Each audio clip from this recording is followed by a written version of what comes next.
Bismillahirrahmanirrahim.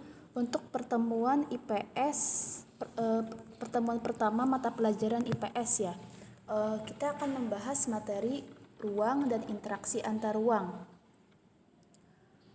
Yang pertama kita akan mempelajari tentang ruang, kemudian konsep ruang.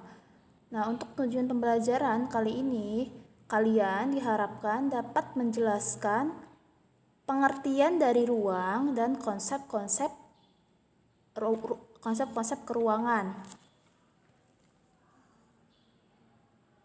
Konsep-konsep keruangan itu apa aja? Nah, kita nanti akan bahas di slide selanjutnya.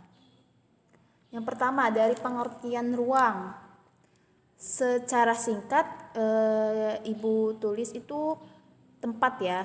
Jadi tuh secara singkat, ruang itu tempat tinggalnya makhluk hidup. Atau tempat, kalau misalkan di buku itu tempat di permukaan bumi yang digunakan untuk tempat tinggal oleh manusia. Apa nih contohnya?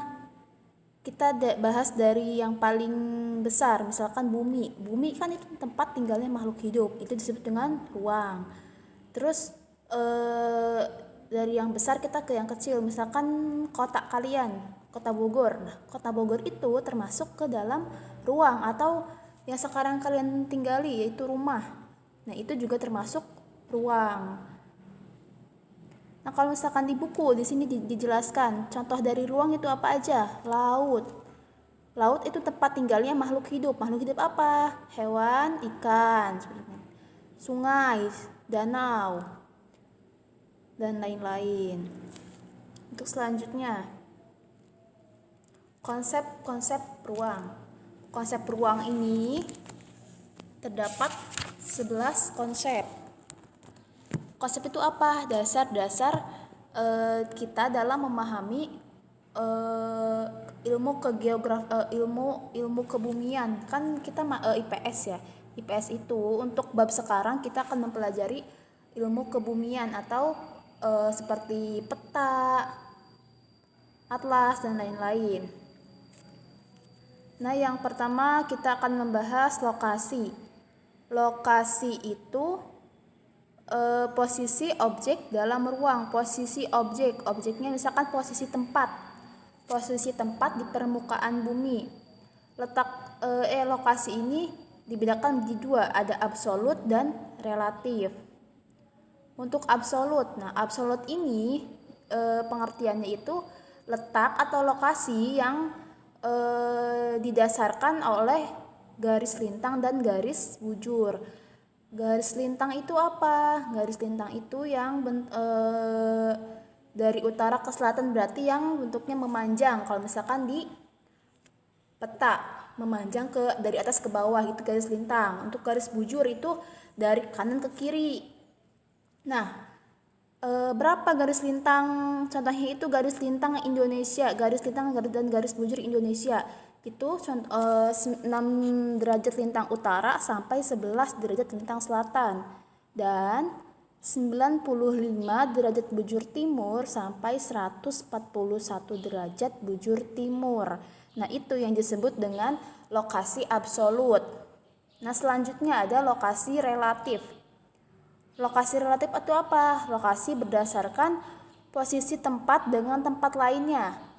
Atau posisi tempat, nah di sebelahnya itu ada apa? Misalkan nih, kita ambil contoh sederhana saja, kota Bogor atau Parung nih, Parung. Parung ini bersebelahan dengan Tangerang, dengan Jakarta. Atau misalkan kota Tangerang. Nah, Tangerang ini bersebelahan dengan Banten, Bogor, Jakarta. Nah, seperti itu. Itu lokasi relatif. Posisi tempat dengan tempat lainnya. Yang bersebelahannya itu apa? Misalkan rumah kalian, rumah si A bersebelahan dengan rumah si B. Rumah si A bersebelahan dengan rumah si C. Itu yang disebut dengan lokasi relatif. Selanjutnya yang kedua ada distribusi. Distribusi itu apa? Distribusi itu konsep yang didasarkan karena persebaran suatu objek. persebarannya. Misalkan di sini ada contohnya itu persebaran pusat pertanian. Kita lihat di gambar ya, ada Ada yang sedang bertani itu ya. Terus ada persebaran pusat industri, persebaran pusat pertanian, dan persebaran pusat industri. Itu yang disebut dengan distribusi. Ingat-ingat saja, distribusi itu persebaran. Lebih simpelnya gitu. Selanjutnya yang ketiga ada jarak. Jarak itu konsep yang menghubungkan antar dua wilayah atau dua lokasi. Di sini jarak dibagi tiga, ada jarak geometrik, ada jarak waktu, dan jarak ekonomi. Jarak geometrik, jarak yang diukur berdasarkan satuan kilometer, meter, dan sentimeter. Di sini misalkan dari kota A. Dari kota A ke kota B itu jaraknya berapa kilometer. Kemudian yang kedua ada jarak waktu, diukur dengan satuan menit atau jam. Misalkan jarak tempuh dari kota A ke kota B sekitar 15 km dengan membutuhkan waktu berapa jam. Nah, itu yang disebut dengan jarak waktu. Kemudian yang ketiga ada jarak ekonomi. Jarak ekonomi ini diukur dari biaya yang diperlukan untuk mencapai target ke lokasi itu. Misalkan nih dari Parung ke misalkan dari SMP Al Hayan ke Pasar Parung itu berapa ongkosnya, biayanya, itu yang disebut dengan jarak ekonomi. Selanjutnya ada yang keempat ada keterjangkauan atau aksesibilitas. Namanya juga aksesibilitas, berarti itu akses tempuh. Akses tempuh dari kota A ke kota B, aksesnya misalkan dari sarana dan prasarananya. Misalkan itu contohnya dari jalan, misalkan SMP Al Hayan ke Parung itu membutuhkan misalkan dari SMP Al Hayan ke Parung itu jalannya terjal, jalannya berkelok-kelok, itu yang disebut aksesibilitas. Kemudian yang kelima ada perbedaan wilayah. Perbedaan wilayah itu apa? Membandingkan, perbedaan itu berarti membandingkan dua wilayah berdasarkan baik sumber daya alamnya. Contohnya apa nih? Perbedaan sumber daya alam Bogor dengan Jakarta. Bogor itu penghasil apa coba? Bogor itu penghasil pertanian, perkebunan. Terus Jakarta itu industri, pabrik, dan lain-lain. Dan selanjutnya ada keterkaitan keruangan atau keterkaitan antar ruang. Keterkaitan berarti interaksi dua wilayah. Contohnya apa nih? Misalkan yang tadi yang perbedaan dan keterkaitan itu masih berkaitan ya. Contohnya nih, hasil pertanian Bogor dikirim ke Jakarta, hasil pertanian Bogor. Berarti Bogor yang menghasilkan perkebunan dan pertanian, hasilnya itu sayuran dan tanamannya itu dikirim ke Bogor. Ke Jakarta. Terus untuk hasil industri dari Jakarta, misalkan pabrik baju, pakaian misalkan, dipasarkan ke Bogor. Nah, itu keterkaitan antar ruang. Selanjutnya ada morfologi. Morfologi itu konsep berdasarkan bentuk muka bumi yang berhubungan dengan manusia.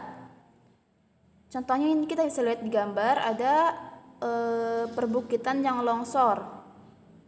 Kemudian ada banjir di Jakarta. Kenapa Jakarta bisa banjir? Karena posisinya yang landai. Nah, itu yang landai ini yang disebut dengan morfologi.